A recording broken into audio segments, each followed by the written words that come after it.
السلام علیکم ورحمۃ اللہ وبرکاتہ۔ بسم اللہ الرحمن الرحیم۔ صرف 5 منٹ کا مدرسہ قرآن و حدیث کی روشنی میں 24 ربیع الاول اسلامی تاریخ حضور صلی اللہ علیہ وسلم کی پیدائش کے وقت دنیا پر اثر۔ رسول اللہ صلی اللہ علیہ وسلم کی مبارک پیدائش سے 50 دن پہلے اصحاب فیل کا واقعہ پیش آیا۔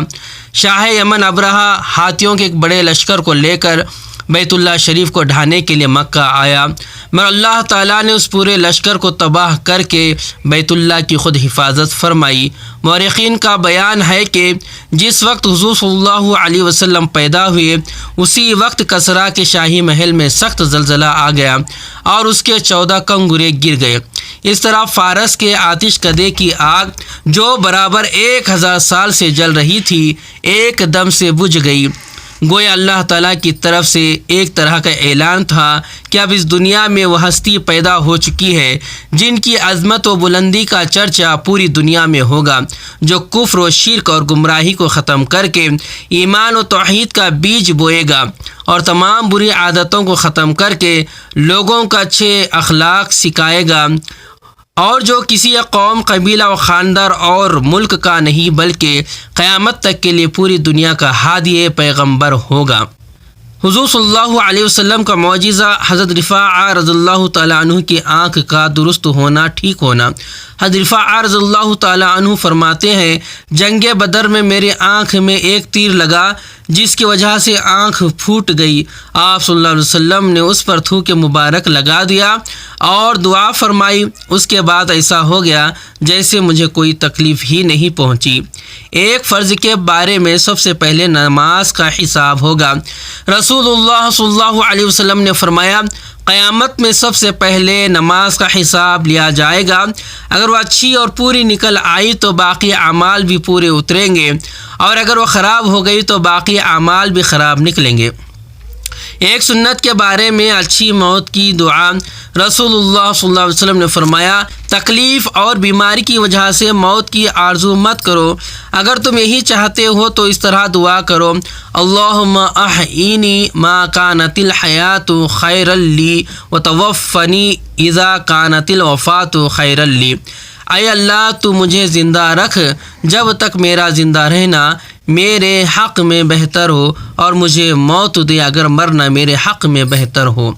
ایک اہم عمل کی فضیلت اللہ کی دی ہوئی روزی پر راضی رہنا۔ رسول اللہ صلی اللہ علیہ وسلم نے فرمایا، جو شخص اللہ تعالیٰ سے تھوڑی روزی پر راضی رہے اللہ تعالیٰ بھی اس کی طرف سے تھوڑے عمل پر راضی ہو جاتے ہیں۔ ایک گناہ کے بارے میں لڑکی کی پیدائش کو برا سمجھنا۔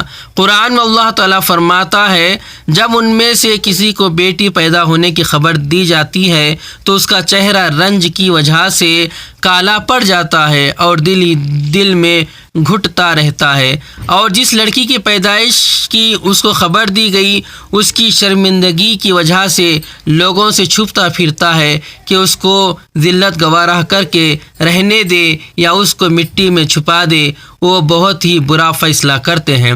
دنیا کے بارے میں دنیا کا دھوکہ، قرآن میں اللہ تعالیٰ فرماتا ہے، اے انسان تجھے اپنے رب کی طرف سے کسی چیز نے دھوکے میں ڈال رکھا ہے کہ تو نے دنیا میں پڑھ کر اسے بھلائے رکھتا ہے، حالانکہ اس نے تجھے پیدا کیا اور پھر تیرے تمام اعضاء ایک دم ٹھیک انداز سے بنائے، پھر بھی تو اس سے غافل ہے۔ آخرت کے بارے میں جنت کی نہریں، رسول اللہ صلی اللہ علیہ وسلم نے فرمایا، جنت میں ایک نہر پانی کی، ایک شہد کی، ایک دودھ کی اور ایک شراب کی ہوگی۔ نوٹ، جنت کی شراب میں نہ نشہ ہوگا نہ اس میں بدبو ہوگی، بلکہ بڑی خوشبودار اور لذیذ مزیدار ہوگی۔ طب نبوی سے علاج سب سے عمدہ غذا، رسول اللہ صلی اللہ علیہ وسلم نے فرمایا، بہترین غذا موسم کا پہلا پھل ہے۔ نوٹ، یوں تو میوہ اور موسمی پھل صحت کو برقرار رکھنے اور موسمی بیماریوں سے بچنے کا اہم نسخہ ہے، مگر موسم کا پہلا پھل غذا کے اعتبار سے سب سے عمدہ ہے۔ نبی صلی اللہ علیہ وسلم کی نصیحت ایک آدمی نے رسول اللہ صلی اللہ علیہ وسلم سے نصیحت کرنے کی درخواست کی تو رسول اللہ صلی اللہ علیہ وسلم نے فرمایا اللہ سے شرم کرو جیسے کہ تم اپنے خاندان کے نیک اور شریف آدمی سے شرم کرتے ہو۔ اللہ تبارک تعالیٰ سے دعا ہے کہ اللہ تبارک تعالیٰ ان باتوں پر عمل کرنے والا بنائے اور ان باتوں کو یاد رکھنے والا بنائے، اور اس ویڈیو کو زیادہ سے زیادہ لائک کرے، شیئر کرے اور میرے چینل کو سبسکرائب کرے۔ السلام علیکم ورحمۃ اللہ وبرکاتہ۔